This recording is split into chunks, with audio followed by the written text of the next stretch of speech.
አማራ ሙስሊሞች የነብዩ መሐመድን መቃብር ቁልፍ እስካሁን ድረስ ከቅድመ አያታቸው ጀምሮ የሚጠብቁት እነሱ ናቸው። ለአረብ አልተሰጠም። እንግዲህ የአማራ ሙስሊም ነው የነብዩ መሐመድ ሰለላሁ ዐለይሂ ወሰለም መቃብር ቁልፍ የያዘው። ማንም አረብ መጥቶ ለአማራ ሙስሊም ሊያሸማቁ አይችልም። ለታሉን እኛ ሙስሊም በሆነ 1200 ዓመት በኋላ ሙስሊም የሆነው ኦሮሞ ማለት ነው። አሁን ይሄ የኛም ጥፋት አይደለም። ብዙዎቹን ነገር ስትመለከት አንድ የፖለቲካ ሐሳብ ጥራት ምንድነው ይፈልጋል? ምንድነው አሁን ስልጣን ይባላል። ስልጣን እንዴት ነው የሚገኘው? ዝም ብለህ 4 ኪሎ እኮ አይደለም። ደግሞ ኦሮሞ ህዝብ አለ። የአማራ ህዝብ አይደለም ኢትዮጵያ ውስጥ ብቻ ያለው። ኦሮሞ አለ፣ ትግሬ አለ፣ ኩናማ፣ ሁሉም ማህበረሰብ አለ። ሁሉም ዲሞክራሲ ካል ሁሉም የሆነ አይነት ቁጥር መወከል አለ።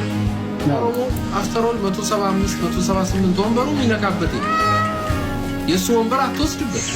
ገብቷል? ስለዚህ ሌላ ኦሮሞ ሲተማማት ጀዋር ወይ ምናምን ማምጣታ ላይ ነገር ነው። ፖለቲካው ፐርፌክት ነው።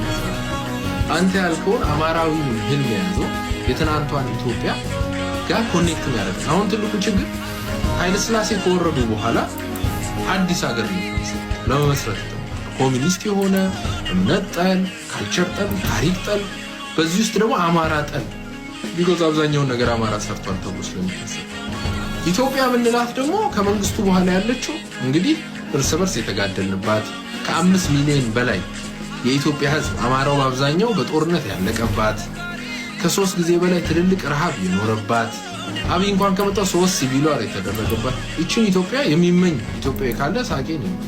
ምንም ትመኛዋል? ትመኛው ወይስ ኢትዮ ኤሪትሪያ ጦርነቱን ነው የምትመኘው? መንግስቱ ከትግሬዎች ጋር የተዋጋውን ነው የምትመኘው? የትኛውን ነው የምትመኘው? የዚህ አድባሪውን ጦርነት ነው የምትመኘው? በኃይለ ሥላሴ ጊዜ እኮ እዚህ አድባሪ አልደፈረም። ኃይለ ሥላሴ ትልቅ ሰራዊት ኖሯቸው አይደለም ከጣሊያን ተዋግተው እኮ የተዳከሙበት ጊዜ ነበር። መግባት ይችላል፣ ግን መስራት የቻሉ ዲፕሎማሲ ስላለ ምንመኘው ከኃይለ ሥላሴ ወደ ኋላ ያለው በታሪካችን አማራ ባይዘ በደከመበት ጊዜ በሙሉ ኢትዮጵያ የደመረች ዘመነ መሳፍንት አማራ ሲደክም ኢትዮጵያ የደመረች ከደርግ ጊዜ ጀምሮ አማራ በደከመበት ሰዓት ኢትዮጵያ የደመረች ነው። አማራ በጠነከረባቸው ሰዓት በሙሉ ኢትዮጵያ ታላቅ ቦታ ደረሰች። በአለም ትልቅ ስራ ሰርታለች። ስለዚህ ደካማ አማራ ካለ ኢትዮጵያ ይባል ነገር የማንም መጫወቻ ማንም ይሉ አፄ ኃይለ ሥላሴ ፈረንጅን ከፈረንጅ አዋግቷል። እንግሊዞችን ከጣሊያን አዋግቷል። ከዚህ በላይ የፖለቲካ ጥበብ አለው? እንግዲህ ነጭ በዋይትነት በከለር በሚያምንበት ዘመን ማለት አፄ ሚኒሊክ ፈረንሳይን እንግሊዝን እርስ በርስ እንዲዋጉ አድርገዋል። ከጣሊያን ጦርነት ከአድዋ ጦርነት በኋላ መልሰው በቂም በቀል ሊመጡ ሲሉ በሶማሌ ላይ አዋግተዋቸዋል። በትንሽ መሬት ሰጥተው ኃይለ ሥላሴ ዛሬ አልፋሽጋ የምንለው ቦታ አልምተው ለአሜሪካ ለሳውዲዎች አመቻቹ ሲባሉ ከአሜሪካ ያገኙትን ገንዘብ ወልቃይት ላይ ያለውን አርሶ አደር አስታጥቀው ያመሬት አስገብተዋል በኢትዮጵያ።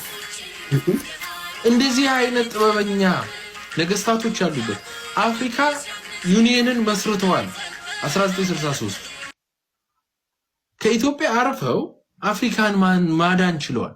አፍሪካ ዩኒየን ሲመሰረት 32 ሀገራት ነው የመሰረቱት። 50 ምናምን ሀገር ነው አፍሪካ ውስጥ ያለው። ሁሉም ነፃ ሳይወጣ እኛ ነፃ አይደለንም ብሎ ሁሉም ነፃ እስኪወጣ ድረስ ኃይለ ሥላሴ ስራቸውን ሰርተዋል። አሜሪካኖች ጋር ተጣሉ፣ ከእንግሊዞች ሳይጣሉ እንግሊዝን እያባረሩት አፍሪካ ውስጥ ግን ከእንግሊዝ አልተጣሉ። ከዚህ በላይ ምን አይነት ጥበብ አለ? የፖለቲካ ጥበብ።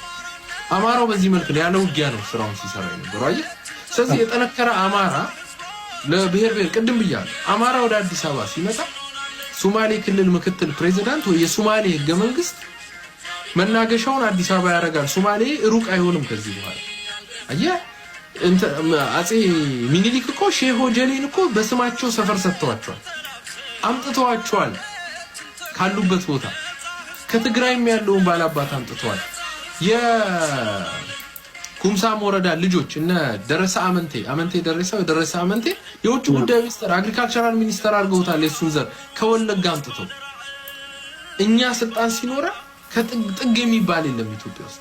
ትግራይ አሁን ጥግ ነው ያለው፣ በጉልበት ነው መሀል የነበረው፣ አሁን ጥግ ነው። አማራ ስልጣን ሲይዝ እኮ የጥግ የሚባሉትን በሙሉ አዲስ አበባ ላይ አከማችቶ በሰላም እንዲኖሩ ቅድም አንተ ስታነሳው ነበር። ጎጃም ሰፈር፣ ምን ሰፈር፣ ትግሬ ሰፈር፣ ጉራጌ ሰፈር ምናምን እንደሚባል ጉራጌዎች እኮ መርካቶ ያስገቧቸው ኃይለ ሥላሴ ናቸው። የመኖችን አባረው ይችላሉ እኮ አይደለ እንዴ? አማራውን ማምጣት ይችላሉ፣ ዘመዶቻችሁ መሳብ ይችላሉ። ግን አመጡ። ለምን? ጉራጌው መነገድ ችሎታ ስላለ። አማራው ሲይዝ እንደዚህ ነው አገሪቷም ሰማይ የደረሰችው በዛ ሰዓት ለዚህ ነው። እና አማራው ወደ አዲስ አበባ ሲመጣ ኦፈር የሚያደርገው ብዙ ነገር ነው። ሲዳማን በደንብ ያሳድገዋል። ለምሳሌ ወላይታ ዮላጋ የሚባል የወጣቶች እንቅስቃሴ አለ። ተገዶ ክልል አላገኙ ያስፈልገዋል። ከፋ ክልል ያስፈልገዋል። ቡና የከፋ እንጂ ጅማ አይደለም።